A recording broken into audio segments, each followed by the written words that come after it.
इस This चर्चा conference सत्र will में now be मैं अक्षरा recorded. स्वागत करती हूँ।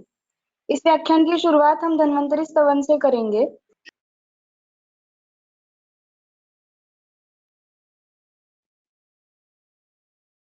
विलोक जी।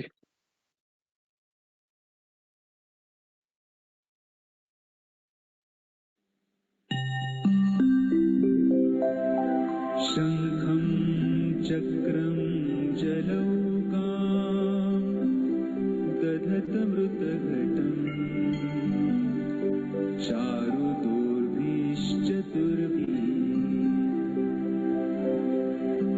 सूक्ष्मस्वच्छातिहृद्यां शुकपरिविलसन् मौलिमं भोजनेत्रम् कालाम्भोदोज्ज्वलाङ्गं कटितटविलसत् चारुपीताम्बराढ्यम् वन्दे धन्वन्तरीं तं निखिलगतवन् प्रौढदावाग्निलीलम्।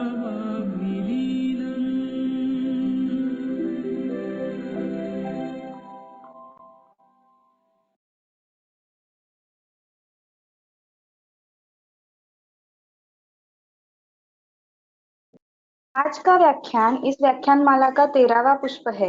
इसके पहले हमने कई विषयों पर वैद्य जोशी सर से मार्गदर्शन लिया है। इसमें यकृत, लिहा, मूत्रपिंड, इनका पांचभौतिक दृष्टिकोण, उनकी उत्पत्ति, व्याधि, चिकित्सा इत्यादि का मार्गदर्शन सर ने किया है। मूत्रपिंड के बारे में क्लेद का विवेचन भी किया था। इसके आगे भी हमने कई महत्वपूर्ण सिद्धांतों पर सर का मार्गदर्शन पाया है, जैसे कि लोकपुरुष साम्य सिद्धांत, धातु पोषण न्याय और आज का विषय जो क्षाराम्ल सिद्धांत है, ऐसे सिद्धांत हमने पहले देखे हैं। इसके पहले व्याख्यान में जो व्याधि हुआ था रक्तपित्त, उनमें ग्रंथोक्त निदान विचार, पांचभौतिक निदान विचार, हेतु, चिकित्सा, उनमें प्रयुक्त औषधियों की कार्मुकत्व, इनका मार्गदर्शन भी सर ने किया है। जिन्हें ये सारी व्याख्यानमाला फिर से सुननी हो या फिर जो नए हैं उनके लिए YouTube पे ये सारे लेक्चर्स वैद्य मल्हार जोशी सर्च करके आपको मिल सकते हैं। आज का सत्र शुरू करने से पहले वैद्य मल्हार जोशी सर का परिचय करती हूँ। सांगली VPAMC कॉलेज से आयुर्वेदाचार्य पदवी ली। 30 वर्षों से माधवनगर और सांगली में शुद्ध आयुर्वेद चिकित्सा करते आए हैं। आदरणीय वैद्य दातार शास्त्री जी से गुरुकुल पद्धति से शिक्षा प्राप्त की है। चिकित्सा में उपयोग की जाने वाली औषधियां यानी भस्म, रसकल्प इत्यादि औषधि खुद बनाते आए हैं। 2008 में वैद्य खड़ीवाले वैद्यक संशोधन संस्था पुणे, इनकी ओर से वैद्य द.वा. शेंडे पुरस्कार प्राप्त। आयुर्वेद व्यासपीठ के द्वारा रसौषधि निर्माण कार्यशाला का आयोजन। सर ने कई साल से कुपीपक्व रसायन आदि औषधियां बनाने की कार्यशाला अपने घर पे आयोजित की है। उसमें बहुत सारे विद्यार्थी शामिल होते हैं। आयुर्वेद व्यासपीठ में अनेक स्तरों पर कार्य किया है। 2000 से सांगली जिला अध्यक्ष, 2006 से पश्चिम महाराष्ट्र विभाग अध्यक्ष, सद्य स्थिति में केंद्रीय कार्यकारिणी सहकार्यवाह रूप से कार्यरत है। सर पिछले 30 सालों से जो पांचभौतिक औषधियां निर्माण कर रहे हैं, उनका लाभ सबको मिलने के उद्देश्य से उन्होंने उनके पुत्र श्री शतानंद जोशी इनके सहकार्य से भेषजम आयुर्वेद के माध्यम से औषधि निर्माण और वितरण शुरू किया है। उसके लिए सर या फिर शतानंद जोशी इनसे संपर्क कर सकते हैं। उनकी डिटेल्स आपको चैट बॉक्स में मिलेगी। आज इस व्याख्यानमाला के 13वें सत्र में सर हमें अम्लक्षार सिद्धांत इसके बारे में मार्गदर्शन करेंगे। आप सभी से निवेदन है कि अपना माइक बंद रखे और जो भी कोई प्रश्न है या शंका अगर होगी तो वो चैट बॉक्स में डाल दे या फिर लेक्चर के अंत में वो पूछ सकते हो। अब मैं सर से विनंती करती हूँ कि वो अपना लेक्चर शुरू करें। नमस्कार। आज हम 13वां चर्चा सत्र हम प्रारंभ कर रहे हैं। आज जो विषय हमने लिया है वो एक अलग तरीके का विषय है। अम्ल क्षार। ये विषय शुरू करने से पहले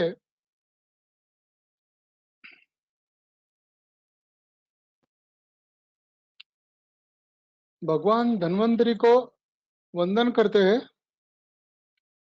उसके बाद मेरे गुरु कैलाशवासी बृहत रत्न वैद्यराज आवा दातार शास्त्री को नमन करके आज का हमारा ये पांचभौतिक चिकित्सा में अंतर्भूत होने वाला पांचभौतिक चिकित्सा में अंतर्भूत होने वाला अम्ल धर्म तथा क्षार धर्म, इस विषय का आज हम प्रारंभ करने जा रहे हैं। वैसे देखा जाए तो मैंने पहले 10-12 लेक्चर में हमारा ध्येय क्या है, उद्दिष्ट क्या है, इसके बारे में भी बहुत बार चर्चा की है। हमें सिर्फ हमारे गांव, हमारा देश ऐसे न करते हुए पूरे विश्व को स्वस्थ करने के लिए ये आयुर्वेद का महारथ सभी वैद्यों को मिलकर आगे ले जाना है और पूरे विश्व को स्वस्थ बनाने में इसकी सहायता हो, इसका लाभ हो, ये हमें देखना है। जैसे कि मैंने बोला, आज का विषय है अम्ल क्षार। मेरी आवाज सबको सुनाई दे रही है ना विलोक जी? हो सर, येतंय. ये तो है ना, ठीक है। आज का विषय है अम्ल क्षार। वैसे देखा जाए तो ये हमारे रसोई से प्रारंभ होकर हमारे चिकित्सालय तक आने वाला या हमें ले जाने वाला विषय है। हमारे माता भगिनी पूर्वापार पीढ़ी दर पीढ़ी इस सिद्धांत का प्रयोग करके अनेक अनेक व्यंजन, अनेक अनेक उत्तम उत्तम खाने के पदार्थ बनाती है, या उसके लिए कोई अलग हम कर रहे हैं ऐसा उनके मन में भी कभी नहीं आता। लेकिन हमारे जो गुरुजी दातार शास्त्री है, उन्होंने इस विषय को एक इतनी ऊंचाई पर लेकर रखा है कि ये विषय पांचभौतिक चिकित्सा का एक आधार स्तंभ बनकर रह गया है। इसका प्रारंभ करते वक्त, इस विषय का प्रारंभ करते वक्त हमने जो पिछले 2 लेक्चर्स लिए हैं, यानी कि निसर्ग और शरीर एक है, ये भी एक पांचभौतिक का बहुत बड़ा आधार स्तंभ करके विषय है। इसी से चलते, यानी जो घटना हम रसोई में, निसर्ग में जैसे देखते हैं, वैसी पूरी की पूरी घटना हम शरीर में भी इस अम्ल और क्षार के हिसाब से देख सकते हैं। इसका विचार आज हम करने वाले हैं। कुछ सवाल मैंने आपके सामने, 4 सवाल मैं आपके सामने रख रहा हूं। यह अम्ल तथा क्षार विचार क्यों करना पड़ा? सिर्फ मदात्य चिकित्सा में इसका आधार क्यों लेना पड़ा? बृहत्रयी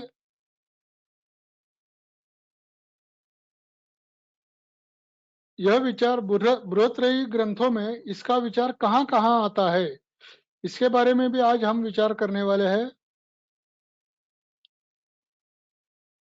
हर एक रुग्ण के बारे में यह विचार आवश्यक है क्या?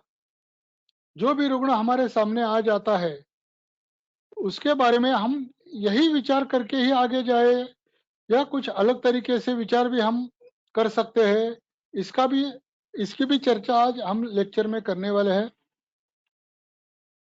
जो पूर्वापार हमें ऋतुमान, पूरा साल का हिसाब ग्रंथों ने, हमारे पूर्वजों ने हमारे सामने रखा है, उसमें कुछ बदल भी हो चुके हैं। धीरे धीरे हमने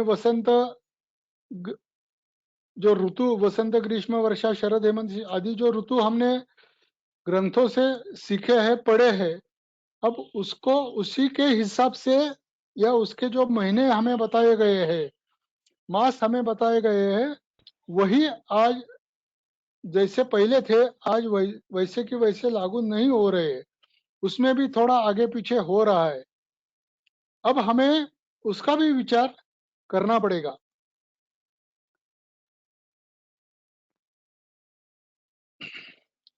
अब ये 4 सवाल मैंने आपके सामने रखे हैं या 4 विचार आपके सामने रखे हैं। इस पूरे 4 विचार का उहापोह हम आज के लेक्चर में करने वाले हैं। सबसे पहले हमें विचार करना पड़ेगा शुक्र आर्तव, यानी हमारे जन्म से हमारे पूरी आयु तक, जन्म से पूरी आयु तक जो भी विचार हम करने वाले हैं उसमें ये शुक्र आर्तव विषय कहाँ कहाँ पे आ सकता है और इसकी ऊंचाई क्यों बढ़ गई इस विचार की, ये सब बात हम अभी से विचार करने शुरू कर देते हैं। स्त्री शुक्र और पुरुष शुक्र, इन दोनों के प्रायः जो गुण बताए गए हैं वो है पुरुष शुक्र प्रायः पार्थिव और आप महाभूत प्रधान रहता है। स्त्री शुक्र यानी आर्तव केवल अग्नेय गुण प्रधान रहता है। यहाँ मैंने 2 शब्द प्रयोग किए हैं, प्रायः और प्रधानता। जैसे कि हम सोचते हैं, विचार करते हैं पूरी सृष्टि पांचभौतिक है, वैसे ही शुक्र भी पांचभौतिक रहता है, आर्तव भी पांचभौतिक ही रहता है। लेकिन प्रायः पार्थिव और आप, इन दोनों महाभूतों का विचार पुरुष शुक्र के साथ उनकी प्रधानता दिखाई देती है तथा अग्नेय गुण की प्रधानता आर्तव में दिखाई देती है।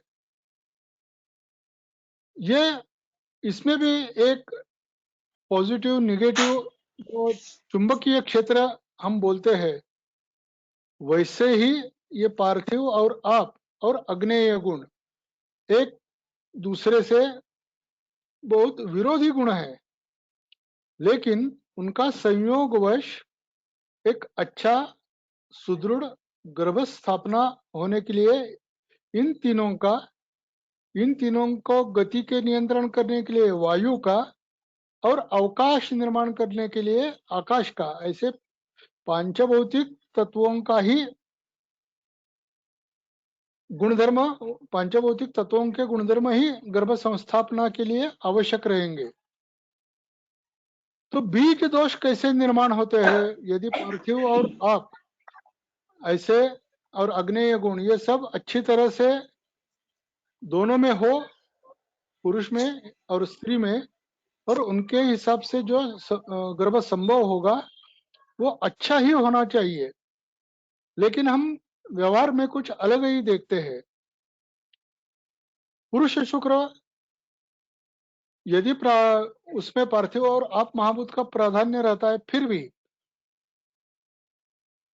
उसमें वायु, आकाश, तेज, ये बाकी तीनों जो महाभूत है उनका भी प्रभाव शुक्र पर हो सकता है। वैसे ही आर्तव पर अग्नेय गुण भूयिष्ठ होने के बाद भी पार्थिव, आप और वायु, आकाश के गुण भी उसके ऊपर कुछ अपना प्रभाव छोड़ सकते हैं, जिसके कारण शुक्र की जो पुरुष शुक्र है उसमें भी कुछ कम ज्यादा दोष निर्माण हो सकते हैं, आर्तव में भी कुछ कम दोष ज्यादा जो हो सकते हैं, और उनके जो प्रभाव रहते हैं वो गर्भ पर हमें दिखाई देते हैं, जिनको हम बीज दोष करके संज्ञा दे सकते हैं। यदि ये 3 महाभूत अच्छी तरह हो तो गर्भ सुदृढ़ हो जाएगा। इसमें कुछ कम ज्यादा हो गया तो गर्भ में कुछ ना कुछ कमियां या ज्यादा गुणों का प्रभाव ये सब सामने आ सकता है। आज हमारा अम्ल क्षार विषय है, उसी विषय के चलते सिर्फ अम्ल क्षार यही विचार सामने रखकर मेरा आज पूरा लेक्चर होगा। किसी भी अभी जो हमने गर्भ संभोग देखा उसमें बहुत सारे आयाम हैं, लेकिन उसमें ये जो बीज दोष निर्मित होने वाला और ये अम्ल क्षार, आगे जाकर हम अम्ल की परिभाषा, क्षार की परिभाषा देखेंगे, उसी के चलते जो मुद्दे आते हैं उतने ही मैंने अभी आपके सामने रखे हैं। अभी हमारा व्याधि की ओर बढ़ना शुरू हो सकता है। कौन सा भी व्याधि शरीर में हो जाए, कुछ मुद्दे मैं ऐसे आपके सामने रखूंगा, सिर्फ उसको आपके सामने रखकर मैं आगे जाऊंगा, वरना अम्ल क्षार पर भी 2 या 3 लेक्चर हम कर पाएंगे और हमें करने पड़ेंगे। लेकिन थोड़े थोड़े आपको भी विचार कुछ करने के हेतु मैं आपके सामने रखूंगा। कौन सा भी व्याधि हमारे सामने लेकर कोई भी रुग्ण जब भी हमारे सामने आ जाता है, तो उसके बारे में हम ये ऊपर वाले 3 हेतु, संप्राप्ति और चिकित्सा, और उत्कृष्ट चिकित्सा होने के लिए जो सर्वगुण संपन्न औषधि और उसका निर्माण, ऐसे 4 विषय में हम विचार करते हैं। अब ये हेतु यानी निदान, जिसको हम बोलते हैं संप्राप्ति, निदान, पूर्व रूप, रूप, हेतु, संप्राप्ति आदि, जो संप्राप्ति करने वाले, उसमें से जो निदान यानी कारण, हेतु यानी कारण हम जो विचार करते हैं, उसमें यदि अम्ल तथा क्षार इनके गुण कम ज्यादा हो तो हमें उनका भी ध्यान रखना पड़ता है। संप्राप्ति में भी इसी का विचार हमें करना पड़ेगा। जो संप्राप्ति घटित हो चुकी है वो अग्निमांद्य जन्य संप्राप्ति है, या कुछ बाह्य कारणों के चलते संप्राप्ति घटित हुई है, या किसी क्षार यानी उष्णता, रुक्षता आदि गुणों से ये संप्राप्ति घटित हो चुकी है, ऐसा विचार भी हमें संप्राप्ति के बारे में भी करना पड़ेगा। और उसी के चलते यदि अम्लता ज्यादा हो तो क्षार का प्रयोग, और क्षारता ज्यादा हो तो अम्ल का प्रयोग चिकित्सा में करना चाहिए। ये अम्ल क्षार, ये जो विषय है वो औषधि निर्माण में भी उतना ही कारगर सिद्ध होता है, और उसी के चलते मधुर रस प्रधान, मधुर रस प्रधान यानी शरीर को बल देने वाली औषधि हम बना सकते हैं। पूरे शरीर को जो भी दवाइयां आवश्यक है उसमें ये अम्ल क्षार सिद्धांत का प्रयोग करते करते हम बल्य चिकित्सा, अपुनर्भव चिकित्सा आदि यानी पूर्ण चिकित्सा करने में, ये औषधि निर्माण हम जब करते हैं उसमें भी हमें अम्ल तथा क्षार का विचार रखना पड़ेगा। ये अम्ल धर्म क्षार धर्म क्या है, इसकी व्याख्या या उसके महाभूत के हिसाब से उसकी व्याख्या ये मैंने आपके सामने रखे है। अम्ल धर्म हम जिसको बोलते हैं, इसके भी मैं बहुत सारे आयाम अम्ल धर्म तथा क्षार धर्म के आपके सामने रखने वाला हूं। ये अभी पार्थिव पंचमहाभूतों से जो अम्ल धर्म हम तथा क्षार धर्म हम विचार करते हैं, उसके ये पहलू है। यानी पृथ्वी तथा आप और उनका तेज से साहचर्य हो तो हमें अम्ल धर्म की घटना वहां दिखाई देती है, और वायु और आकाश के साहचर्य से तेज का जो कार्य हमें दिखता है उसे हम क्षार धर्म कहते हैं। यानी कि अम्ल धर्म में पृथ्वी आपका प्राबल्य रहेगा, दोनों में तेज ही है, लेकिन पृथ्वी आपसे तेज के ऊपर थोड़ा सा आवरण होगा, लेकिन वायु और आकाश से तेज को और भी ज्यादा प्रफुल्लित किया जाएगा। यह बहुत विचारणीय एक विचार मैंने आपके सामने रखा है। थोड़ा सा फर्स्ट ईयर में हमने जो अभ्यास किया है उसकी एक 2-4 स्लाइड में, एक 2-4 मिनट में हम सिर्फ विचार करके हम आगे चलेंगे। षड्रस मैंने आपके सामने रखे हैं। जैसे कि मैंने अभी वो मधुर रस के बारे में आपको बताया, वो बलप्रद है और सर्व रसेषु प्रवर, ऐसा उसका बहुत बड़ा गुण दिया है। बाकी सब ये श्लोक आपके सामने होंगे, इसके बारे में मैं ज्यादा कुछ नहीं बोलने वाला। जो महत्व के दो दो गुण है, दो या तीन ऐसे गुण मैंने हाईलाइट किया है, वो ही आपके सामने रखूंगा। अम्ल रस में तेज और पृथ्वी। अम्ल रस लेखन करने वाला है तथा क्लेदन भी करने वाला है। वैसे ही शुक्र दृष्टि हा यानी कम करने वाला बताया गया है। बाकी सब गुण आपके सामने रखे हैं। लवण रस, शोधन करने में लवण रस का बहुत सारा महत्व ग्रंथों ने हमारे सामने रखा है। इसमें जल और तेज महाभूत का प्रधानता रहती है। तेज और वायु से बनता है, या ये तेज और वायु के गुण कटुरस में दिखाई देते हैं। प्रायः दीपन पाचन, जहां जहां भी आवश्यकता हो दीपन पाचन की, वहां वहां हम कटुरस प्रयोग कर सकते हैं। रस, इसकी महानता देखे तो स्तन्य विशोधन, ये एक बड़ी महानता इस रस की ग्रंथों ने हमें दिखाई है। लेकिन हम इसका प्रयोग करते हैं क्या? प्रायः चिकित्सा में इसका प्रयोग करते हैं क्या? ये बात हमें सोचनी चाहिए। स्तन्य, ये जो विषय है, हमारे जन्म से कम क्षीराद वय जो हमारा बताया गया है, सिर्फ हम ज्यादा से ज्यादा स्तन्य पर, मातुस्तन्य पर निर्भर रहते हैं। और उसके चलते उसका विशोधन करना, जब भी जरूरत पड़े तो उसका विशोधन करने के लिए हमें तिक्त रस का प्रयोग करना पड़ता है।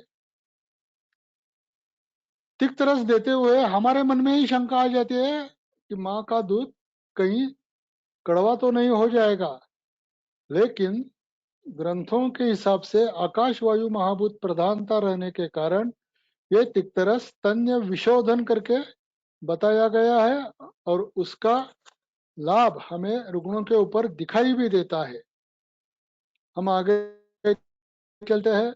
रस लेखन करने वाला है, स्तंभन करने वाला है और विबंध करने वाला, यानी हमें जहां जहां दोष बहुत गति से बाहर जा रहे हैं, वहां हम कषाय रस की योजना करते हुए उन दोषों का गति से बाहर जाना, यदि दोष अनावश्यक हो तो उनको निकालना ही है, लेकिन वो गति से यदि बाहर जा रहे हैं तो हम कषाय रस का प्रयोग वहां कर सकते हैं। ये सब रस का विचार मैंने आपके सामने आगे पूरे लेक्चर में हमें क्षार अम्ल विचार करते हुए जहाँ जगह जगह पर आएगा, उसके लिए सिर्फ जो उसके महत्व के गुण है वो मैंने आपके सामने रखे हैं। दातार शास्त्री ने उनके रुद्रोग चिकित्सा, ये जो पुस्तक है, उसमें एक काल चक्र का ये दर्शन हमें किया है। पूरे साल के 6 ऋतु है, उसमें बल कैसा रहता है, उत्तम बल कब होता है, कनिष्ठ बल कब होता है, मध्यम बल कब रहता है, ऋतुमान कैसा होता है, ये सब इस चक्र से हमें ध्यान में आ सकता है। आगे जाकर ये चक्र आपको YouTube पर भी मिल जाएगा, मैं इसी लेक्चर में। अब इस चक्र का विचार हम करना शुरू कर देते हैं। 6 ऋतुएं इस चक्र में बताई गई है। वसंत, ग्रीष्म, वर्षा, शरद, हेमंत, शिशिर। वसंत ऋतु में चैत्र वैशाख ये 2 मास आते हैं। ज्येष्ठ, आषाढ़। ग्रीष्म श्रावण भाद्रपद। वर्षा अश्विन, कार्तिक, शरद। मार्गशीर्ष, पौष, हेमंत। और शिशिर ऋतु में माघ और फाल्गुन, ऐसे मास आते हैं। ये उस चक्र में पहले दिखाई दिया है। पूरा 1 साल का हमने विचार किया, तो आदान काल जिसमें बल शरीर से शोषण किया जाता है, और विसर्ग काल जिस काल में शरीर को बल मिलता है, ये 6-6 महीने का, ये पूरे 1 साल का विभाजन दिया गया है। मराठी में उन्हाळा, पावसाळा, हिवाळा ऐसे 3 ऋतु हम बोलते हैं, हिंदी में गर्मी, लेकिन ये गर्मी अब हमारे विषय से शुरू हो जा रही है, ये क्षारीय गर्मी रहती है। इसमें जो वायु और आकाश महाभूत के साथ अग्नि प्राबल्य ज्यादा रहता है। इस वातावरण से शरीर में या निसर्ग में जो भी गुण दिखाई देते हैं, उन गुणों को क्षारीय गुण बोलते हैं। उसी के डायरेक्टली अपोजिट बारिश के सीजन में शरीर में और निसर्ग में दोनों में अम्लता बढ़ती दिखाई देती है। पृथ्वी और आप दोनों महाभूतों का प्राबल्य तेज महाभूत के साथ होने के कारण उसमें अम्लता दिखाई देती है। लेकिन जाड़ों के दिनों में, सर्दी के दिनों में समता रहती है, ना क्षारीय ना अम्लता, समता रहती है। ये 1 साल का, ये गर्मी, बारिश और जाड़ों के दिनों के हिसाब से विश्लेषण आपके सामने रखा है। हमें देश विचार भी हर एक रुग्ण के बारे में करना पड़ेगा। हर एक रुग्ण के बारे में देश विचार करना ही पड़ेगा। अनूप और जांगल, ये 2 देश हमें विचारार्थ ग्रंथों ने सामने रखे हैं। जहां जल और वनस्पति प्रभुत मात्रा में रहती है, कफ प्राबल्य रहता है, वो देश अम्लधर्मी गुणों वाला रहेगा।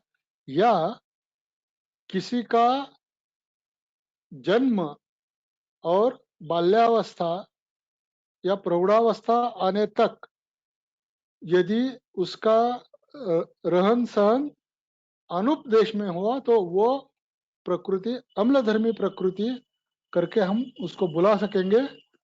वैसे ही ये कम मात्रा में जल, वनस्पति, वाताधिक्य और अग्नि का, तेज महाभूत का बहुत सारा प्रभाव जिस देश में रहेगा, उस देश में ये लाल जो जन्म, बाल्यावस्था, प्रौढ़ावस्था तक का विशेष जो हमारा वयोमान रहता है, उसमें क्षारधर्मी प्रकृति हमें दिखाई देगी। अब अभी मैंने प्रकृति शब्द यूज किया है, वो प्रकृति का विचार अब हमें आगे करना है।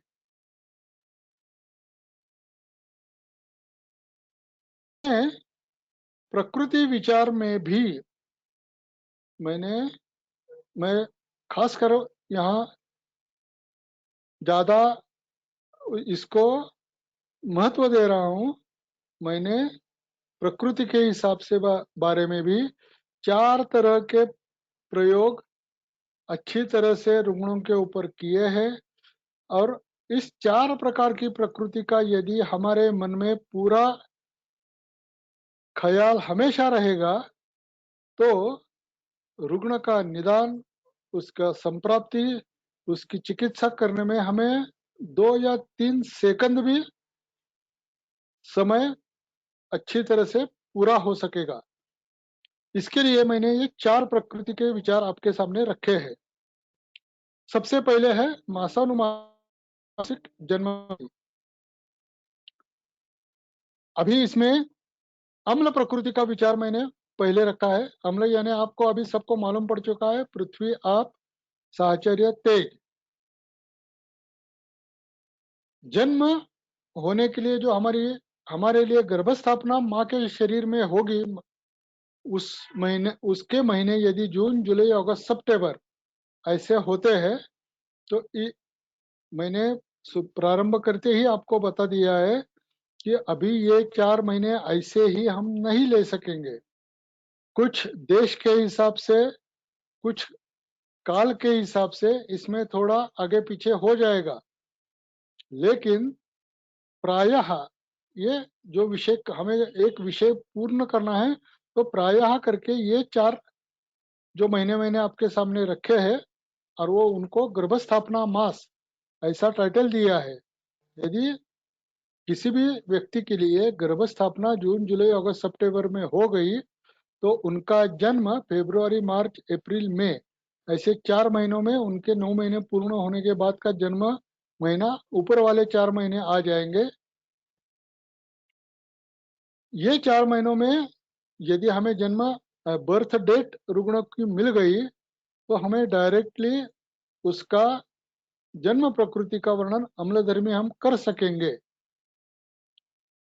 यदि बर्थ डेट नहीं मिलती है तो हर एक माता को ऐसी जानकारी रहती है कि होली से पहले हो गया, होली के बाद जन्म मास आ गया। ये जो जो बहुत देहाती औरतें रहती है उनके मन में ये सब बातें रहती है और उसके हिसाब से वो हमें बताती है। उसी के चलते हमारा जो भारतीय कैलेंडर है वो भी हमें हमारे सामने या हमारे नजरों के सामने सदा रहना चाहिए।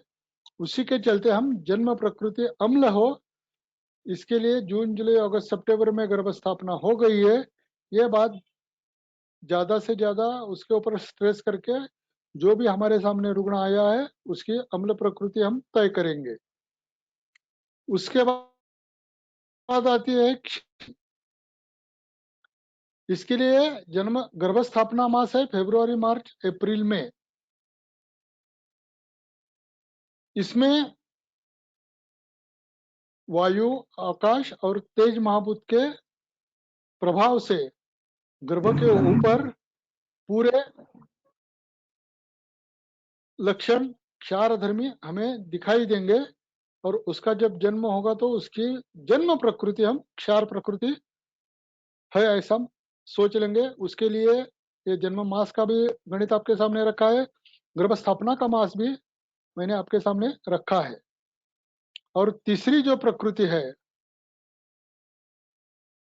वो है सम प्रकृति। उसके लिए अक्टूबर नवंबर दिसंबर जनवरी ये 4 महीने गर्भस्थापना के लिए लगेंगे और उनका जन्म महीना जून जुलाई अगस्त सितंबर। अब ये जन्म प्रकृति ये क्या बात है? तो इसमें रस रक्त ये दो मास रस रक्त की जो पूरे शरीर को पूरण भरण जो भी हमें जब जो आहार हम करते हैं जो मातु से आहार गर्भ में जाता है उसका रस और रक्त में जो परिणमन होने का समय रहता है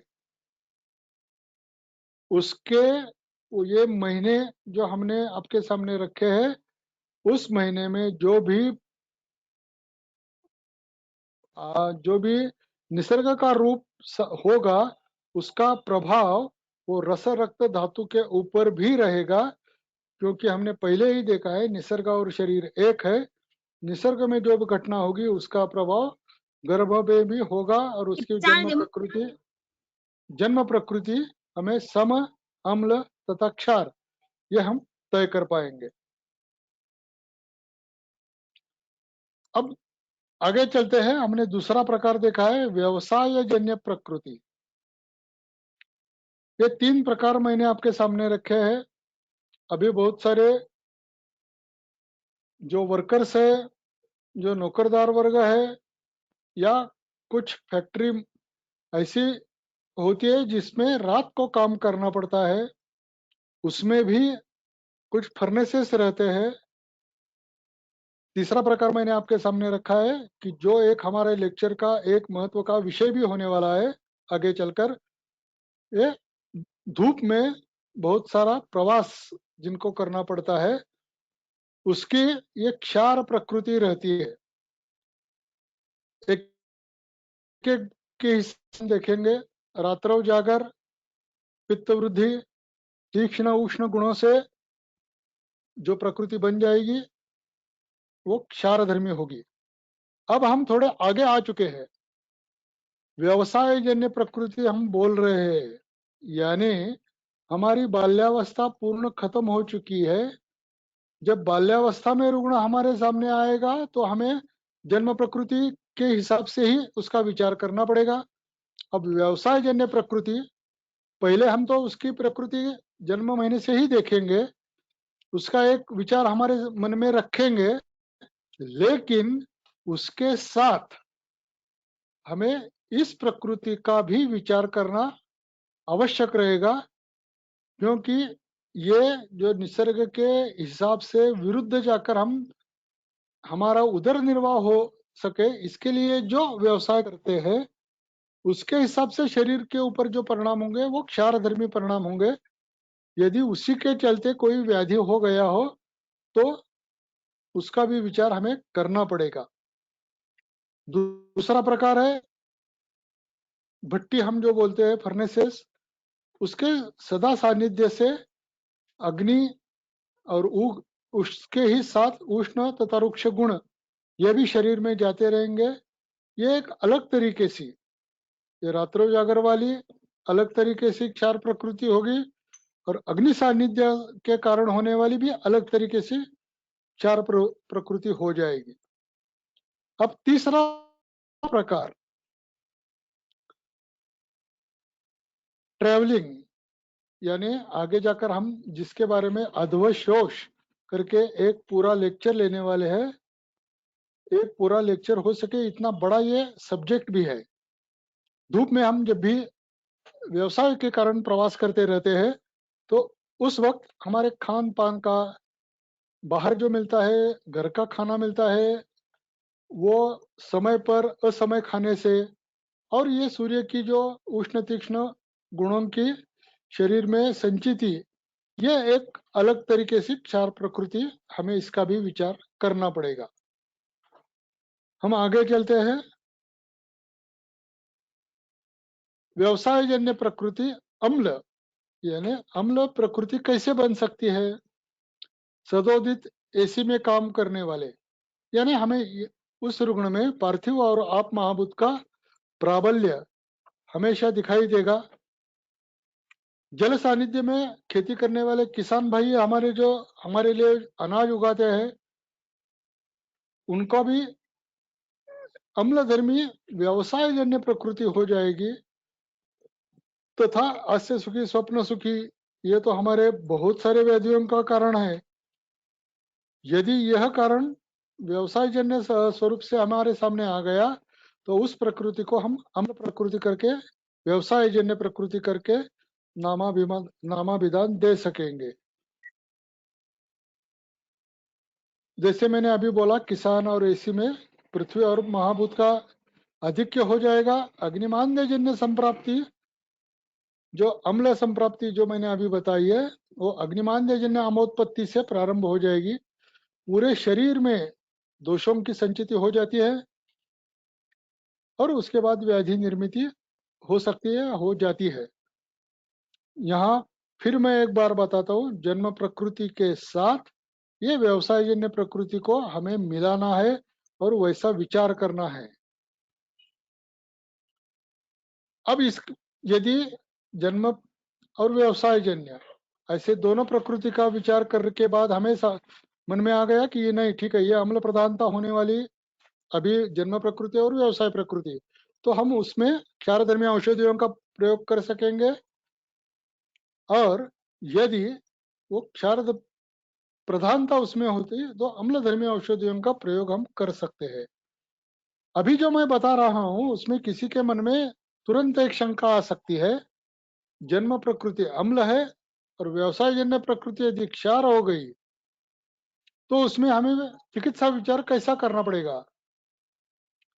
पहले जैसे दातार शास्त्री ने ही बताया है, कृत्वा कार्याम क्रियाम प्राप्ताम क्रिया कालन न आपयेत। रुग्ण को स्थिर करने के लिए जो आवश्यक है वो क्रिया पहले कीजिए, उसके हिसाब से जो भी आवश्यक है वो चिकित्सा हो जाने दो, रुग्ण को स्थिर होने दो। अब रुग्ण को जो हमने विचार किया है वो समझा बुझा कर रुग्ण को बोलना चाहिए हमें कि अभी जो मैंने आज तक दवा दी है उससे तो आप ठीक हो गए हैं, लेकिन आपकी जन्म प्रकृति इसके हिसाब से विरुद्ध है। व्यवसाय जन्य प्रकृति अभी जो आपको तकलीफें दे रही थी वो तो मैंने हम कम कर दी, लेकिन अब आपको थोड़ी ऐसी अपुनर्भव चिकित्सा हम जो बोलते हैं उसको आपको करना पड़ेगा, और वो जो भी कालावधि आवश्यक है 1 महीना 2 महीने हम उस रुग्ण को देना हमारा कर्तव्य रहेगा, और वो रुग्ण के पूरे समझ में आ जाने के बाद ही हम कर पाएंगे।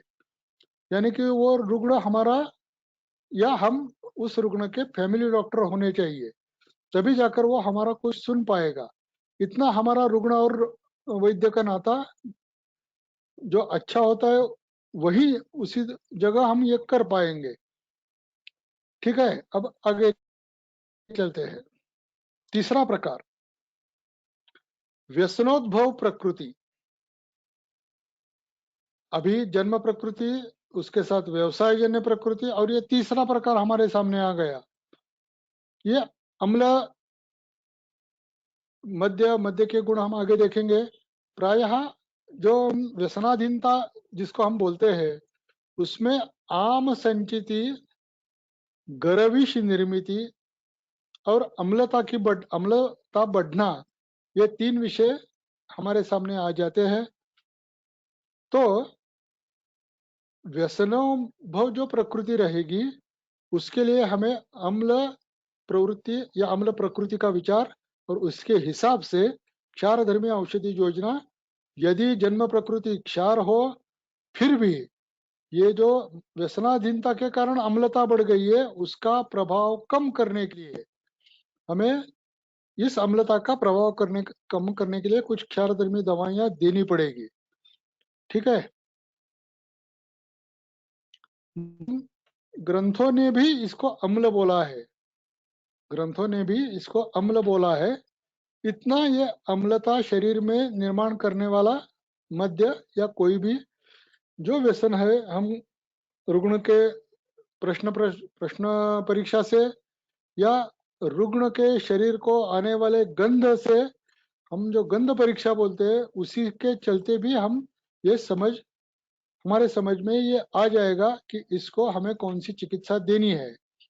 प्रश्न हम पूछेंगे, उसमें यदि समाधानकारक रुग्ण से उत्तर मिल गए तो ठीक है, वरना हमें हमारे बाकी इंद्रियों का भी सहाय लेकर उस रुग्ण की ये जो व्यसनाधीन प्रकृति है इसका भी हमें ध्यान रखना पड़ेगा और उसके हिसाब से कुछ दवाइयां देनी पड़ेगी। अब तीसरा प्रकार है, चौथा प्रकार, हम जिसमें जो 4 हमने प्रकार विचार किए हैं, व्याधिजन्य प्रकृति। इसमें 2 प्रकार हम कर सकते हैं।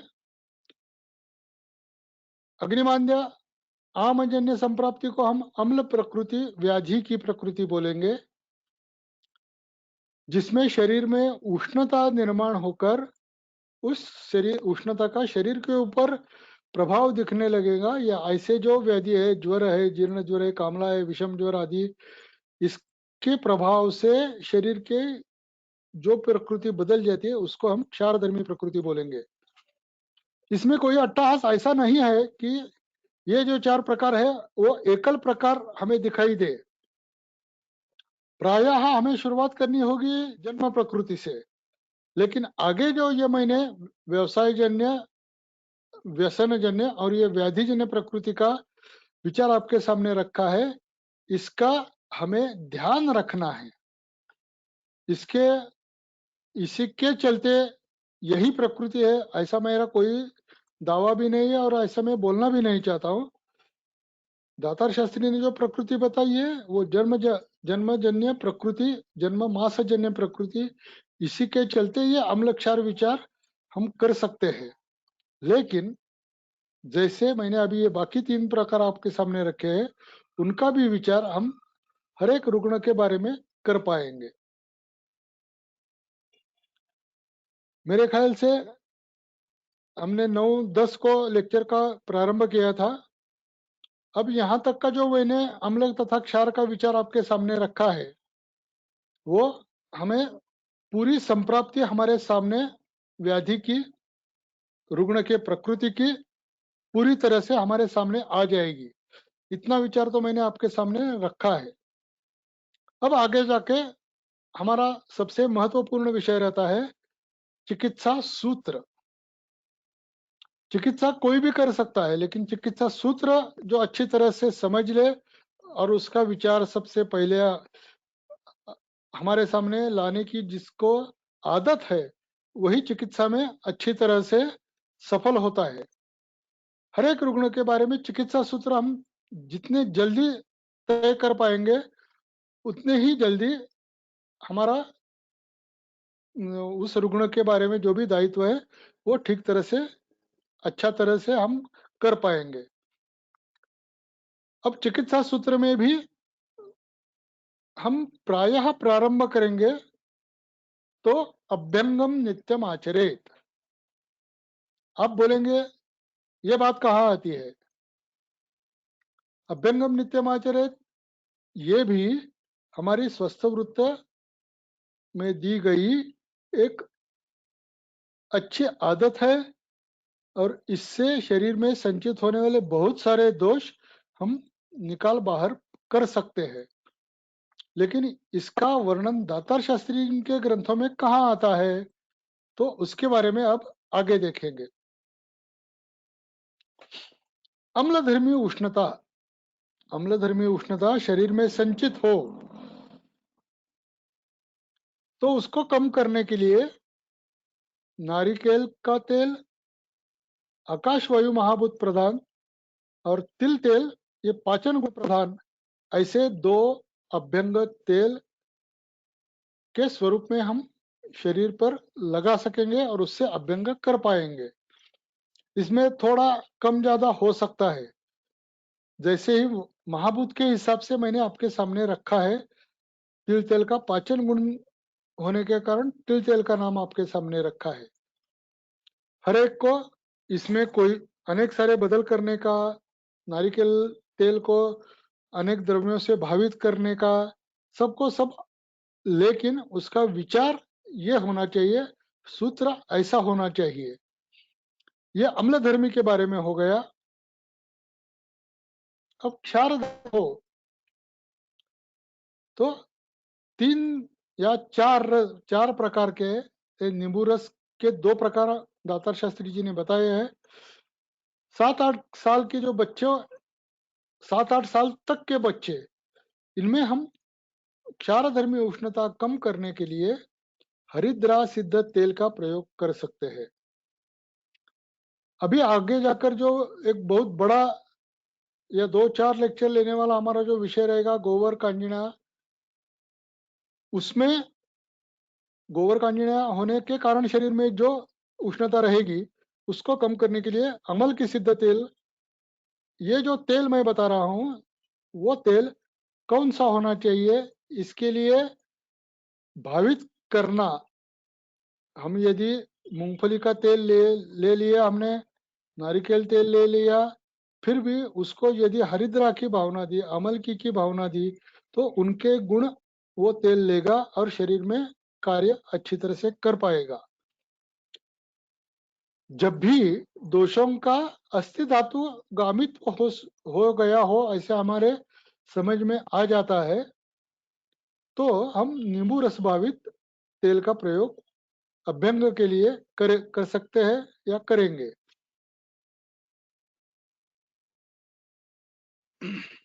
अब ये सूत्र आ जाता है कि क्षारो ही याति माधुर्यम शीघ्रम अम्लोपसंहिता। ये जो मैंने अभी अभ्यंग के बारे में आपके सामने विषय रखा, शीघ्र ही, ऐसा उसका वर्णन भी चरकों ने भी, चरक यानी बृहत्त्रयी में भी आता है। अम्ल रस से युक्त हो क्षार, यदि क्षार और अम्ल रस का संयोग हो गया तो शीघ्र ही क्षार मधुर बन जाता है। ये बहुत बड़ा एक सूत्र है।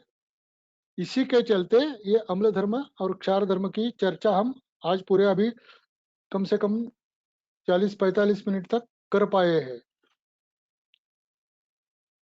ये सूत्र हम सब सदोदित ध्यान में रखेंगे और इसी के चलते ये हेतु निदान संप्राप्ति, चिकित्सा, औषधि निर्माण, ये सब करते हुए ये सूत्र हमारे मन में कायम रहना चाहिए। अब कुछ औषधि कल्प और कुछ व्याधियों के बारे में विचार करके आज हम ये जो विषय अम्लक्षार है वो आज हम पूरा करेंगे। पहले कुछ औषधि कल्पों के बारे में हम विचार करते हैं।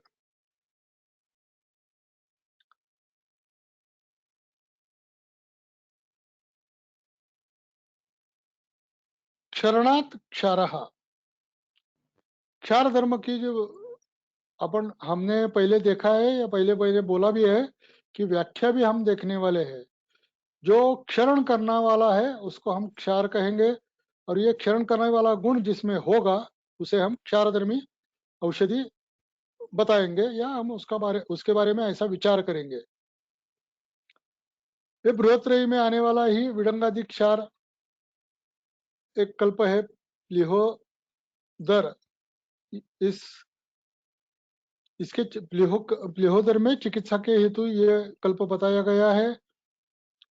अम्लधर्मी दोषों का प्लीहा स्थानीय संचित होना, अम्ल गुणधर्मी दोषों का प्लीहा स्थानीय संचिति यदि होकर प्लीहा विकृति हो गई है, ये कैसे ढूंढना है, ये कैसे इसका अनुमान कैसे करना है, ये बात मैं आपको बताने वाला हूं।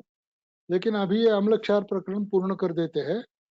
तो उसके उस दोषों को कम करने के लिए, उसका शरीर से बहिर्गमन करने के लिए, उसका पाचन करने के लिए और उसका क्षरण करने भी, ये दोष पार्थिव और आप महाभूत प्रधान रहेंगे तो उनका क्षरण भी करना हमें पड़ेगा। तो उसी के लिए ये क्षार धर्मी अत्युत्तम औषधि दातार शास्त्री ने हमारे सामने रखी है। विडंगादि क्षार, उनका नामाभिधान वरांग क्षार, ऐसा भी नामाभिधान उन्होंने दिया है। ग्रंथों में विडंगादि क्षार है। अब दूसरी दवा, दातार शास्त्री का बहुत सारे ग्रंथियों में प्रयुक्त होने वाला, दातार शास्त्री जिनका बहुत सारे ग्रंथियों में प्रयुक्त होने वाला एक रामबाण औषधि है, ये टंकण मारित अभ्रक भस्म है। वैसे अभ्रक भस्म बनाने के बारे में बहुत सारे विचार, बहुत सारे प्रकार ग्रंथों में भी दिए गए हैं। उसी के चलते हम बहुत सारे प्रकार के अभ्रक भस्म भी बना सकते हैं, कम से कम 3। भावना कितने दे उसके हिसाब से भी अलग अलग, निश्चंद्र है, शतपुटी है, सहस्रपुटी है, ऐसे अनेक प्रकार के अभ्रक भस्म हम बना सकते हैं। लेकिन जहां अति पूर्ण जन्य व्याधि जो हम बोलते हैं, या बहुत सारे संतर्पण होने के कारण, संतर्पणोत्थ व्याधि जिनको हम बोलते हैं, उन व्याधियों में जो संचित दोष है उनका क्षरण करने हेतु, या विकृत और वृद्धिंगत ग्रंथि, जो मैंने इस अभ्रक भस्म के बारे में सबसे पहले जो वर्णन किया उसमें जो आया है वो शरीर में होने वाली वृद्धिंगत ग्रंथि कम करने हेतु, यानी आपाद मस्तक, प्रोस्टेट भी कम कर सकता है, स्तन ग्रंथि भी कम कर सकता है। वैसे तो मैंने मेंदुगत, ये मेंदु हा शब्द मैं प्रयोग नहीं करना चाहता था, मस्तिष्क में होने वाले भी हम ग्रंथि इस टंकण मारित अभ्रक भस्म से क्षरण करके, उनका पाचन करके हम कम कर सकते हैं। इतना ये बहुत महत्वपूर्ण और अच्छी दवा, रामबाण दवा हमारे पास सदोदित रहनी चाहिए। क्षारधर्मी पाचन करने वाली ये दूसरी दवा है। लसुनादि, अग्निमंद्यजन्य द्रवमल, आमवात, आमवात में संधिस्थानी जो दोष संचित होते रहते हैं उनका भी पाचन, उनको उन दोषों को शरीर से बाहर निकालने में, पाचन करने में ये लहसुन आदिवटी क्षारधर्मी दवा हमारे पास सदोदित रहनी चाहिए। दातार शास्त्री का और एक रामबाण, एक हरड़ू यानी कुरड़ू, इसका वर्णन हमने पिछले लेक्चर में देखा है। यहाँ सिर्फ उसका एक क्षारधर्मी दवा है, रुचिप्रद है, दाह और ज्वर कम करने वाली है, अग्नि प्रदीप्त करने वाली है। लेकिन इसमें यदि हमने देखा तो दूध और जल ये दो अनुपान दिखाई देते हैं। या इसी के बारे में ऐसा नहीं, हर एक औषधि के बारे में यदि दातार शास्त्री के विचार से हमें कौन से भी औषधि के बारे में हमने देख लिया तो ऐसा रहता है। यदि विरेचक कोई दवा हमने बनाई, हम बनाते हैं, ग्रंथों में दी गई विरेचक दवा हम बनाना चाहते हैं, तो दोषों का बहिर्गमन बहुत गति से न हो। विरेचन तो होना चाहिए, लेकिन उसकी गति उस रुग्ण के अन्य प्रकृति के हिसाब से होनी चाहिए। बहुत ज्यादा दोषों का बहिर्गमन हो गया तो वो रुग्णों के लिए भी हानिकारक हो सकता है, व्याधि के लिए भी क्लेशदायक हो सकता है।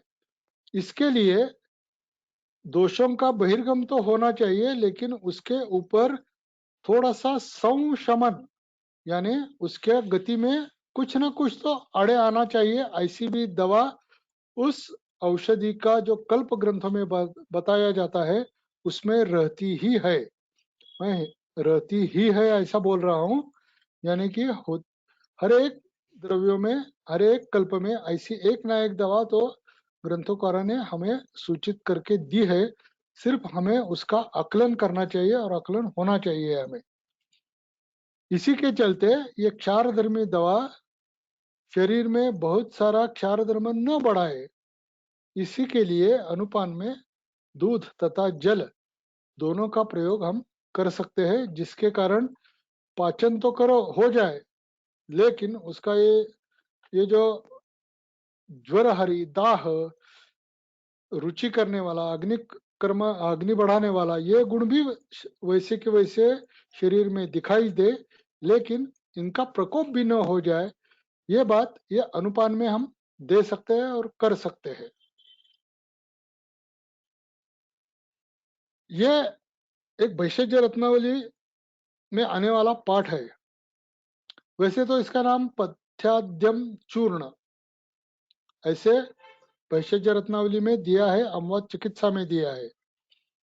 अब ये और एक चूर्ण है, ये दो चूर्ण मैंने ये जो दातार शास्त्री ने अम्ल क्षार ये जो विचार हमारे सामने रखा है उसी के विचार के आधार पर, उसी के विचार के आधार पर ये आमवात चिकित्सा में आम कम करने वाली दवा जो ग्रंथों ने बताई है, उसमें जो अभी इसमें हरित की सुंठ और अजवाइन ये तीन ही द्रव्य है, सब सम प्रमाण में ही लेना है। उनका चूर्ण मिलाकर अच्छी तरह से मिलाकर उसका प्रयोग करना है। इसके गुण है पाचन और क्षारधर्मी औषध करके हम इसका प्रयोग कर सकते हैं। जहां जहां आम हमें दिखाई देता है वहां वहां हम इसका प्रयोग कर सकते हैं। व्याधि अधिकार आपने देखा तो अमवात से शुरुआत होती है, शोथ है, मंदाग्नि है, पीनस, कास, रुद्रोग तक हम इसका प्रयोग कर सकते हैं। जो दवा के गुण जो बताए हैं, बहुकल्पम बहु यानी अनेक विध व्याधियों में भी उसका प्रयोग हम कर सकते हैं। ऐसी दवा ये आम्लधर्मी क्या गुण दोषों को कम करने वाली, लेकिन इतने सब व्याधियों में भी हमें उसका प्रयोग कर सकेंगे। ऐसी दवा ये वैशेज्य रत्नावली में मेरे सामने आई थी, मैं इसका बहुत सारा प्रयोग करता हूँ। अब दूसरी दवा है ये कासहर चूर्ण, ऐसा नामाभिधान मैंने किया है। ग्रंथों का वर्णन है घनादि चूर्ण, ये वाग्भट में है, चरक में भी दिया गया है। इसमें सिर्फ ये जो पथ्यादि चूर्ण था उसमें हरित की सुंड के साथ अजवायन था, और घनादि चूर्ण में हरित की सुंठ और उसके साथ मुस्ता यानी ये भी क्षार गुणधर्मी है तीनों, लेकिन शिवाजी चूर्ण में अजवायन ये स्निग्ध लेकिन उष्ण, स्निग्ध लेकिन उष्ण तथा मुस्ता जल महाभूत प्रधान पण फिर भी पाचक, ऐसे काम करने वाली ये अलग सी दवा इसमें मिला दी है, ग्रंथों ने ही मिला दी है। इसका वर्णन कासहर चूर्ण ऐसा हम कर सकते हैं, लेकिन व्याधि अधिकार भी सर्वेशु श्वास का शेषो ऐसा ही दिया है। लेकिन मैं इसका प्रयोग जो व्यसनाधीन अम्लता शरीर में बढ़ी हुई रहती है उसको कम करने के लिए मैं इसका प्रयोग करता हूं। व्याधि कौन सा भी हो, व्याधि कौन सा भी हो, लेकिन व्यसनाधीन अम्लता शरीर में बढ़ चुकी है तो ये पाठ हृदरोग में भी हम यूज कर सकते हैं, अमवात में भी कर सकते हैं, त्वचा रोग में इसका मैं बहुत सारा प्रयोग करता हूँ। अभी जो व्याधियों में मैं इसका वर्णन भी आपके सामने रखने वाला हूँ। तो ऐसे बहुत सारे व्याधियों में भी हम इसका प्रयोग कर सकते हैं। इसमें मूल सूत्र दातर शास्त्री ने जो क्षार आम्लोधर्म बताया है उसी का ही है, ग्रंथों में दी गई हुई औषधि ये दोनों मैंने आपके सामने रखी है, लेकिन इनका विचार हमें क्षार और अम्ल धर्म के हिसाब से कर इसका प्रयोग हमने किया तो बहुत सारे अच्छे गुण हमारे सामने दिखाई दे सकते हैं। इसका भी वर्णन पिछले लेक्चर में हमने किया है। यह अमृत समान कार्य करने वाली, पूरे सिर से पांव तक काम करने वाली, शरीर अंतर्गत उष्णता कम करना इसका प्रधान काम है। अम्ल धर्मी पृथ्वी महाभूत प्रधान है। निसर्ग में अग्नि शांत करने जैसे हम मिट्टी का प्रयोग करते हैं वैसे ही शरीरस्थ उष्मा कर्म करने के लिए इसका हम प्रयोग कर सकते हैं। ये अम्ल गुणधर्मी दवा है, ये बात हमें ध्यान में रखनी चाहिए। और जहां जहां क्षार धर्म बढ़ा हुआ है उसके वहां वहां हम इसका प्रयोग कर सकेंगे। परिपाठादि कषाय, ये 2-3 अम्लधर्मी 2-3 क्षारधर्मी दवा मैं आपके सामने रख रहा हूं। अम्लधर्मी है, आप महाभूत प्रधान है, परिपाठादि कषाय। ये क्षारधर्मी उष्णता से जब भी यकृत प्लीहा इनके ऊपर दोष संचितिका में ज्ञान हो जाता है तब आप महाभूत के चलते दोषों को बाहर निकालने के लिए ये हम परिपाठादि कषाय प्रयोग कर सकते हैं। आगे की दवा है कुमारी आसव, ये अम्लधर्मी आप महाभूत प्रधान, क्षारधर्मी उष्णता कम करने वाला। जैसा परिपाठादि काढ़ा है इसमें थोड़ा सा फर्क हम ऐसा कर सकते हैं, परिपाठादि काढ़ा ज्यादातर हम बालकों में दे सकते हैं और प्रौढ़ या उससे आगे हम कुमारी आसव, दोनों का कार्य जैसा लगता है वैसा ही है। लेकिन यकृत में यदि अवरोध ज्यादा हो गया हो तो कुमारी आसव अच्छी तरह से काम करेगा। परिपाठादि इतना कम नहीं करेगा, लेकिन शरीर की उष्णता कम करने के लिए परिपाठादि अच्छा रहेगा, लेकिन यकृत में संचित दोषों को थोड़ा सा गति से बाहर निकलने में कुमारी आसव ज्यादा तरीके से काम करेगा। अब कुछ व्याधियों के बारे में विचार करते हैं और हमारा आज का लेक्चर हम खत्म करेंगे। त्वचा विकार, अभी मैंने बोला कासहर चूर्ण भी मैं इसमें प्रयोग तो करता हूं। अभी इसमें सिर्फ अम्ल क्षार विचार करेंगे आज। व्यसनाधिष्ठित अम्लता ज्यादा है तो मैं त्रिफला गुग्गुल, जिंकी शारदी, रक्त प्रसादक, त्रिफला गुग्गुल व्रणरोपक, ये कासहर चूर्ण त्वचा विकार में व्यसनाधीन अम्लता जो बढ़ी हुई होती है उसको कम करने हेतु, रजनी योग त्वक विकार, उष्णता, शंख भस्म, इसके बारे में भी मैंने पहले बताया है। इसका मुख पीटिका हर यानी त्वचा विकार में ये काम करने वाला गुण ग्रंथों ने ही दिया है, उसी के चलते ये 5 दवाइयां अम्लता ज्यादा हो तो मैं यूज करता हूं। जहां अम्लता नहीं है उसमें चातुर्थक यानी क्योंकि त्वचा विकार के बारे में हम जब भी विचार करते हैं तो रस, रक्त, मांस, मेद आदि बाकी धातुओं के बारे में भी हमें विचार करना पड़ता है, लेकिन कुछ ना कुछ तो हमारे साथ तैयार रहना चाहिए। इसके हिसाब से ये कॉम्बिनेशन में यूज करता हूँ। यदि इसमें कुछ कम ज्यादा हो तो दवाइयाँ वैसी इसमें बढ़ा सकते हैं हम। आमवात, अग्निमांद्यजन्य अम्लता हमारे सामने आ गई तो लघु सूत शेखर, तालिस आदि चूर्ण ऐसे दवाइयों से हम प्रारंभ कर सकते हैं। और व्याधि प्रत्यनिक, ये मेरा प्रधान द्रव्य है शिवादि चूर्ण। इसका हमने अभी बहुत सारा विस्तृत वर्णन भी देखा।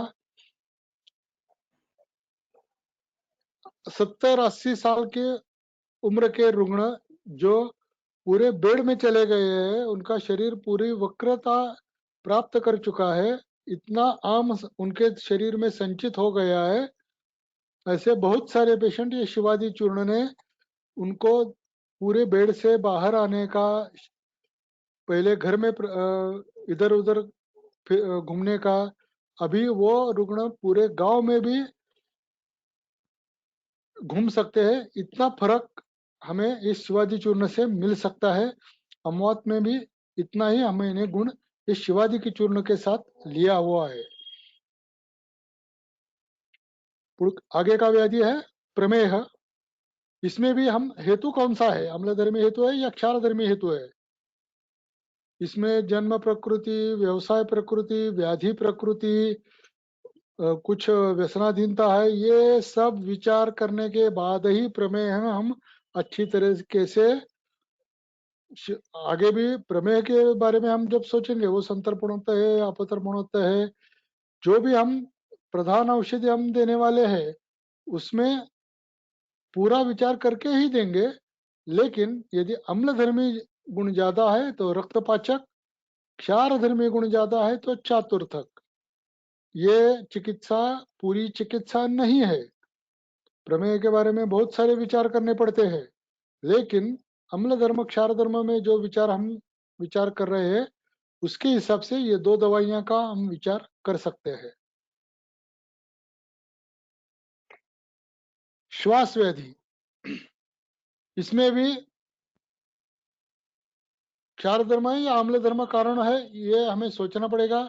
श्वास के बारे में तो जन्म प्रकृति का विचार करना ही पड़ता है। जो व्याधि प्रत्यनिक दवाइयां रहती है उसमें सीतोपलादी, ज्येष्ठमत, त्रिभुवन कीर्ति, लक्ष्मी नारायण आदि दवाइयां व्याधि प्रत्यनिक करके हम यूज कर सकते हैं। अम्लधर्मी यदि दोषों का कारण मिलता है हमें तो हम कासर चूर्ण उसमें ऐड कर सकते हैं। क्षारधर्मी उष्णता यदि श्वास के लिए दिखाई देती है तो हम उसमें प्रवाल भस्म का, ये प्रवाल भस्म बनाने के बारे में बहुत सारे अटकलें हैं, बहुत सारे विचार है। वैसे ही तो क्षारधर्मी समुद्र में ही इसका निर्माण है, लेकिन उसकी शोधन प्रक्रिया, मारण प्रक्रिया हमें देखेंगे तो ये क्षय पित्तास्त्र कासग्नम ऐसे उसके गुणों में ही ग्रंथों में बताया गया है। इसी के चलते, लेकिन वो जन्म उसका भी जहाँ जन्म रहता है उसी के विरुद्ध गुणधर्मों वाले द्रव्यों से भावित करके उसको मधुरता प्राप्त करके हम इस क्षार धर्म का थोड़ा सा कम करने हेतु इसका प्रयोग कर सकते हैं। और जो ग्रंथों ने दिया है क्षय पित्तास्त्र कासग्नम आदि उसके गुण वो हमें दिखाई पड़ सकते हैं। आगे चलकर एक पार्श्व शूल के बारे में हम थोड़ा सा विचार करेंगे। यह कटु तिक्त उष्ण और क्षार धर्मी दवा पुष्कर मूल, नागरम पुष्कर मूलम गुरुचि कंटकारिता, इसका एक श्लोक भी है और इसका प्रयोग अभी कोरोना के समय बहुत सारे वैद्यों ने किया है इस पाठ का। लेकिन एकेरी पुष्कर मूल जब विचार हम करेंगे तो हंति पुष्करम पार्श्वशूलनुत, पार्श्वशूल प्लूरसी जिसको हम उसका समान गुणधर्म वाला व्याधि बोल सकते हैं, यानी फेफड़ों में होने वाला जल, फेफड़ों में होने वाली जल संचिति कम करने वाला, इतना ये महान। इसमें भी हमें क्षार धर्म ही दिखाई देगा पाचन करने वाला। ये बहुत सारा बहु उपयोगी बहुआयामी ये एक पुष्कर मूल चूर्ण है। हमें पता है अभी मार्केट में इसका ये ओरिजिनल नहीं मिलता, लेकिन जो भी मिलता है उसके गुण हमें वैसे ही दिखाई देते हैं और उसका लाभ भी गुण में हमें दिखाई पड़ता है। जलोदर आगे का व्याधि है जिसमें हम बहुत सारे रुग्णों को बहुत अच्छी तरीके से उनका ये जलोदर हमने कम कर दिया है, वो पूरे ठीक भी हो चुके हैं। इसमें भी हमें दो प्रकार के रुग्ण मिल सकते हैं, अम्लधर्मी उष्णता से या क्षारधर्मी से हुआ जलोदर। उसके हिसाब से द्रव्यों का चयन है, लेकिन जलोदर में हम ताम्र भस्म का प्रयोग बहुत अच्छी तरह से कर सकते हैं। और इसी के चलते आज हमारे पास जलोदर के 25 साल से 70 साल तक के रुग्ण बहुत अच्छी तरह से ठीक होते हुए हमें दिखाई देते हैं। ये ताम्र भस्म हम भूधात्री में सूक्ष्म करके इसका प्रयोग करते हैं।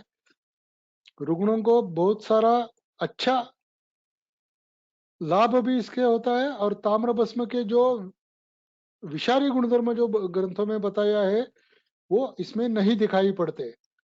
ठीक है, अब आगे जीर्ण प्रतिशय, ये भी बहुत वैद्यों को तकलीफ देने वाला रुग्ण में होने वाला लेकिन वैद्यों को तकलीफ देने वाला एक व्याधि है जीर्ण प्रतिशय। इसमें हम कौन सा भी प्रतिशय कम करने वाली दवा हमने दे दी तो कुछ भी असर दिखाई नहीं देता है। लेकिन इसमें यदि जन्म प्रकृति व्यवसाय प्रकृति आदि का हिसाब बराबर हम ध्यान में लेकर उसमें कौन सी विकृति प्लीहा विकृति है यकृत विकृति है उसका दर्शन स्पर्शन नाद परीक्षा पीड़ना सत्व परीक्षा तथा ये अम्लधर्मी क्षारधर्मी हेतु जिसके कारण ये प्रतिशय जीर्ण होकर शरीर में रुक गया है, वो हम अच्छी तरह से इतना पूरा विचार करने के बाद ही हम ठीक कर सकते हैं। ये एक बात आप सब लोगों को ध्यान में रखनी पड़ेगी। पीसीओडी ये भी बहुत सारे हमारे अभी आधुनिक चिकित्सा यानी गायनेकोलॉजिस्ट को भी सर दर्द करने वाला ये एक व्याधि है। इसमें भी हम क्षार धर्म और अम्ल धर्म का हेतु का सेवन देखकर हमने यदि औषधि चिकित्सा की तो हम अच्छी तरीके से इसमें भी लाभ हम रुग्ण को दे सकते हैं। इसमें प्रधान औषधि है जिंगी शारदी, ये भी अम्लधर्मी क्षारधर्मी के हिसाब से ही बनाई गई दवा है। इसका हम अच्छी तरह से ये पीसीओडी या मासिक अनियमितता इसमें हम प्रयोग कर सकते हैं। ये भी बहुत बड़ा विषय है, अम्ल क्षार के हिसाब से आपके सामने रखकर हम आगे चलते हैं। रक्तदाब ब्लड प्रेशर, ये ब्लड प्रेशर के हिसाब से रक्तदाब शब्द किया है, ग्रंथों का ये शब्द नहीं है। इसमें भी हम क्षारधर्मी अम्लधर्मी का विचार करेंगे। अभी पहले मैंने रक्तपाचक जो कल्प बताया ये पटोल आदि कल्प है, इसका अच्छी तरह से ये भी पाचन कल्प है। इसका प्रयोग हम ब्लड प्रेशर कम करने के लिए या रक्त का पाचन करने के लिए हम कर सकते हैं। कामला क्षारधर्मी उष्णता देने वाला एक बहुत बड़ा व्याधि है। रस रक्त यकृत प्लीहा सभी को विकृत करने वाला है। इसमें अम्लधर्मी फलत्रिकादि अरिष्ट आगे जाकर फलत्रिकादि गुग्गुल हम प्रयोग में ला सकते हैं और ये सब दोष कम करने हेतु उसका अच्छा प्रभाव हमें दिखाई देता है। ये भी एक अलग लेक्चर का विषय है, रस रक्त यकृत प्लीहा विकृति, उसके ऊपर परिपाठादि। पहले अभी मैंने कामला के बारे में अम्लधर्मी फलत्रिकादि अरिष्ट बताया। अब गोवकांजिनिया ये जो व्याधि है अम्लधर्मी परिपाठादि और रजनियोग बताया। ये हमें ध्यान में रखकर उसके हिसाब से जब भी हम ये अलग अलग व्याधियों का विचार करेंगे तो इसके बारे में भी आपके सामने विचार रखूंगा। अंतिम व्याधि मैंने आपके सामने रखा है अम्ल पित्त। यह भी बहुत सर दर्द देने वाला व्याधि हमें हो सकता है। बहुत सारे लोगों को वैसे ही मार्केट में जाकर दवा खरीद कर खाने की आदत पड़ चुकी होती है। ये लिया वो लिया, बहुत सारे आधुनिक चिकित्सक भी इसके बारे में एंटासिड प्रकार की दवाइयां दे देते हैं। लेकिन हमें शरीर से पित्त का बहिर्गमन योग्य तरीके से करने के लिए हमें जो भी मार्ग मालूम है, यानी मल से पित्त का बहिर्गमन होना चाहिए, ये हम बात जब भी करते हैं तभी जाकर अम्ल पित्त पूरा ठीक हो जाता है। लेकिन उसमें भी हमें ये 2-4 प्रकार देखने ही पड़ेंगे। यदि अम्ल साहचर्य ज्यादा हो तो लघु शुद्ध शक्कर जैसी दवा, क्षार गुणधर्म प्रधान पित्त ज्यादा हो तो गिरीज जैसी, जहां व्याधि है वहीं उसको समाप्त कर देने वाली, और इसके साथ जो मैंने विरेचन चिकित्सा के बारे में अभी जो बताया वैसे जो अनुलोमन दवा उसके साथ देने से हम अच्छी तरह से रुग्ण को ठीक कर सकते हैं। अभी तक हमने जन्म प्रकृति, दोष प्रकृति, व्याधि प्रकृति, बहुत सारे प्रकृति के बारे में विचार विनिमय किया है। मेरे समझ में जितना जितना आया है वो मैंने आपके सामने रखने की चेष्टा की है। विचार है और इसका विचार हम जितना कर सकते हैं वो हम करके गुरुजी हमें सिर्फ दिशा देते हैं और उस दिशा से हम आगे चलकर हमारे भी विचार उसमें कुछ प्रयोग हमसे ऐसे करके गुरुजी ने जो विचार दिए हैं वो प्रयोग में लाने की हमें चेष्टा करनी चाहिए। और मूल सूत्र वो हमारे हाथ में ही रहना चाहिए। गुरुजी ने जो भी दिशा दी है उससे न इधर उधर जाकर वैसे ही चिकित्सा करने की चेष्टा हमें करनी चाहिए। आज का लेक्चर या पहले से जो भी लेक्चर्स है हमारे YouTube चैनल गुरुवचन वैद्य मल्हार जोशी, और सिर्फ वैद्य मल्हार जोशी इतना भी आपने सर्च किया तो हमारे पूरे लेक्चर्स उसके ऊपर आपको मिल जाएंगे। आज का विषय हम यही समाप्त कर देते हैं। धन्यवाद। अक्षय, किसी को प्रश्न पूछने हो तो हाँ, मैं एक बार ये पहले स्क्रीन लेफ्ट हो जाता हूँ।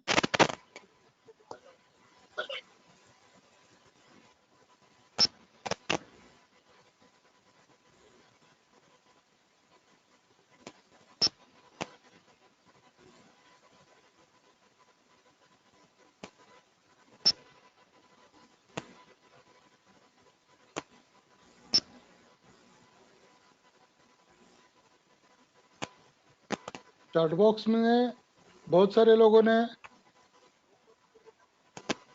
विलोक जी मेरा वीडियो ऑन कर सकते हैं?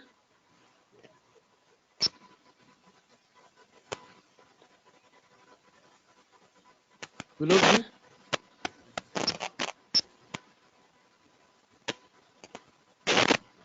हाँ ठीक है।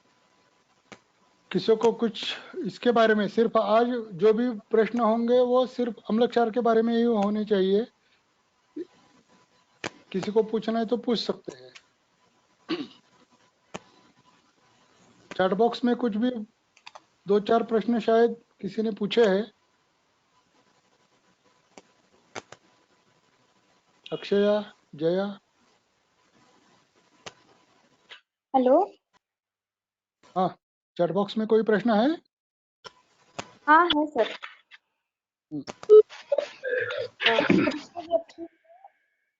ग्रंथि है तो उसमें टंकण मारित अभ्रक भस्म दे सकते हैं क्या? टंकणमारित अभ्रक भस्म का कार्य कैसे होता है? नहीं, पहला जो पहले शब्द आपने बोले वो मुझे सुनाई नहीं दिए, फिर से एक बार बोलिए।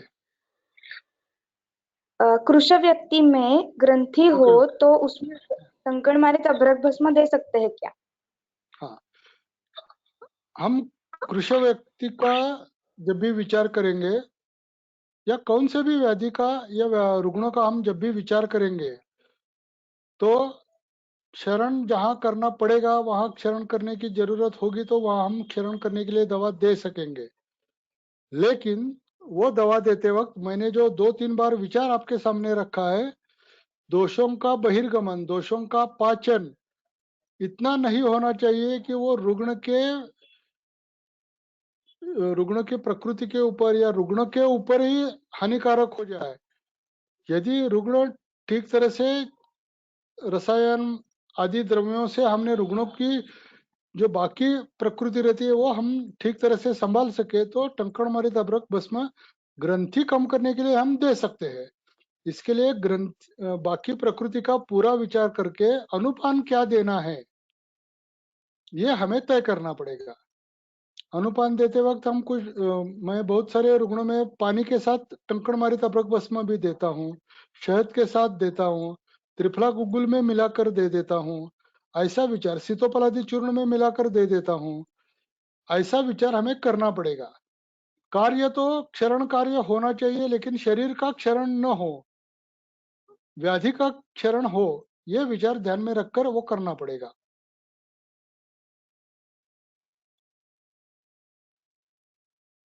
और कोई आणखीन सवाल एक है? घनाती चूर्णामध्ये गुड हे अनुपान का वापरलं? ग्रंथों ने जो दिया है वो मैंने आपके सामने रखा है। ये दोनों श्लोक जो दिए, मैं 2 चूर्ण अलग अलग बताए हैं आपको, वो ग्रंथ में जो वर्णन है वो आपके सामने रखा है। लेकिन गुण के बारे में मैंने बहुत सारा कुछ विचार भी आपके सामने नहीं रखा। ये विचार वैसा ही होगा जो मैंने अभी बताया। ये तीनों द्रव्य क्षरण करने वाले हैं तो शरीर का क्षरण ज्यादा न हो, इसका भी विचार करके ग्रंथों ने ही सुझाया हुआ वो अनुपान रहेगा। और कोई सवाल है?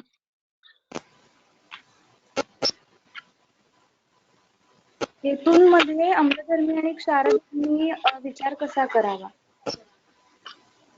अरे इतना सारा लेक्चर हो गया ना उसी के ऊपर। जन्म प्रकृति है, व्याधि प्रकृति है, व्यसनाधीन प्रकृति है, ये सब हेतु ही मैंने बताया ना अभी। हेतु बताने के लिए प्रकृति का मैंने 4 तरीके से आपके सामने रखने की चेष्टा की है ना। उसी से हमें पता चल जाएगा ये हेतु कौन सा है, अम्लधर्मी है या क्षारधर्मी है। हमें हमारा जो रुग्ण पत्रक होगा, केस पेपर होगा, उसी से के साथ ही आगे जाना चाहिए। लेकिन उसमें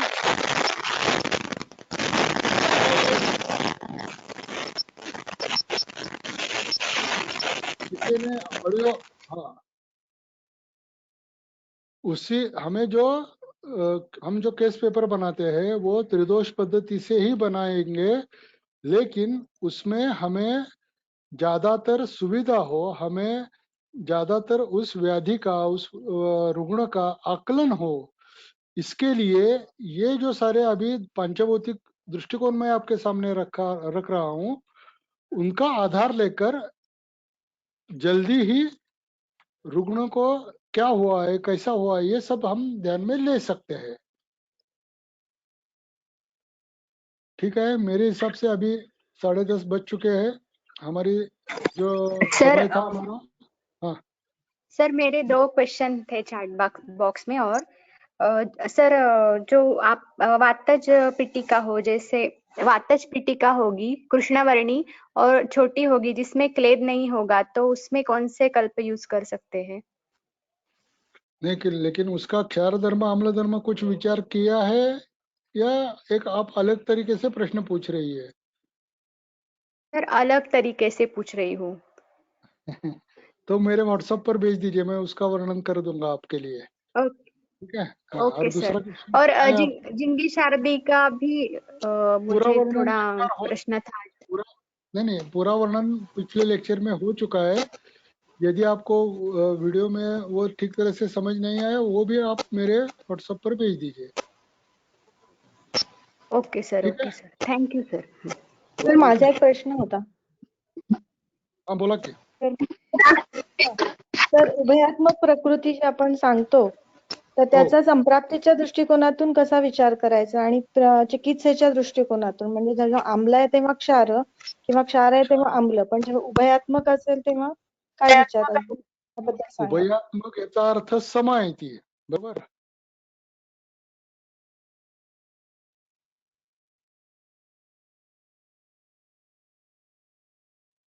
सम प्रकृती आहे ना. उभयात्मक म्हणजे सम हो हो प्रकृती आहे. समजलं. तर फारसा न करता आपली बाकीची जी चिकित्सा करण्याची आपली पद्धती आहे.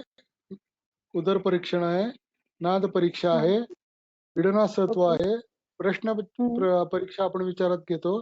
त्या सगळ्याचा विचार करायचा आणि चिकित्सा करायची.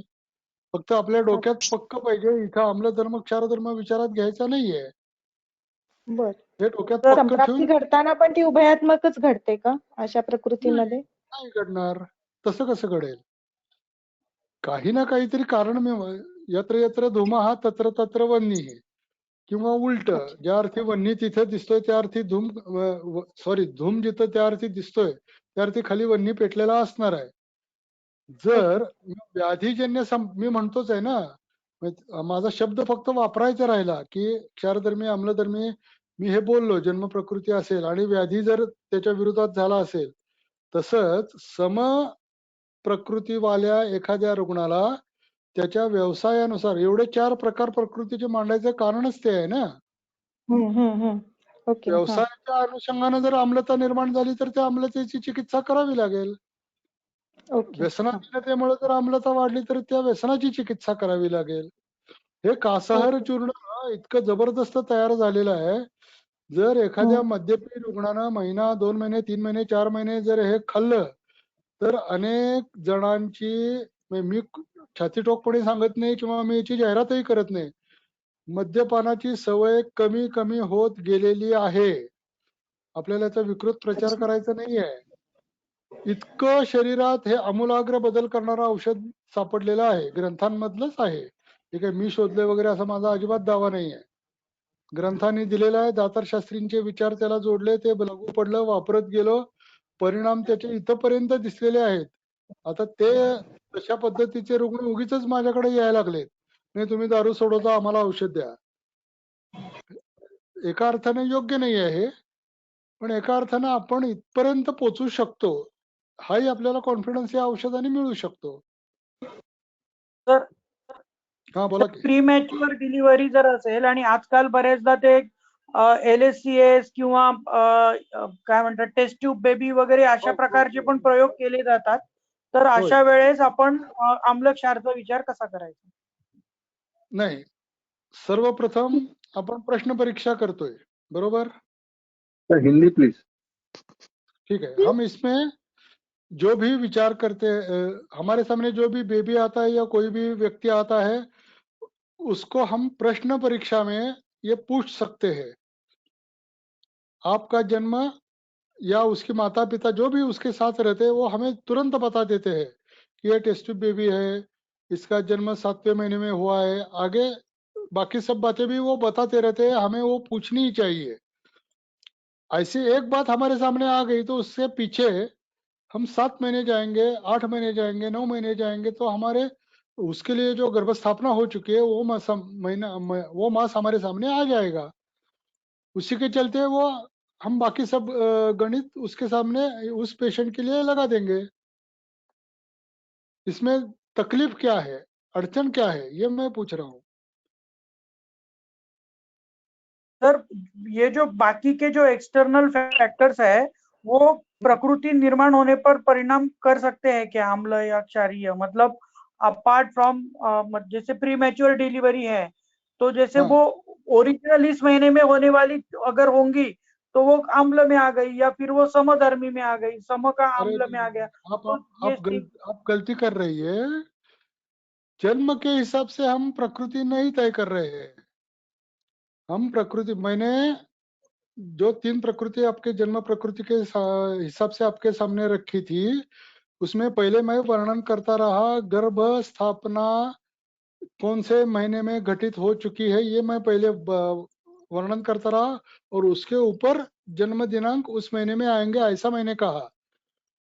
7वां महीने में जो बर्थ होगी, उसके लिए हमें पीछे 7 ही महीने जाना पड़ेगा ना, या 5 महीने 5 या 6 महीने आगे जाना पड़ेगा, और उसका जन्म गर्भ संभोग कौन से महीने में हुआ है ये चेक करना पड़ेगा ना।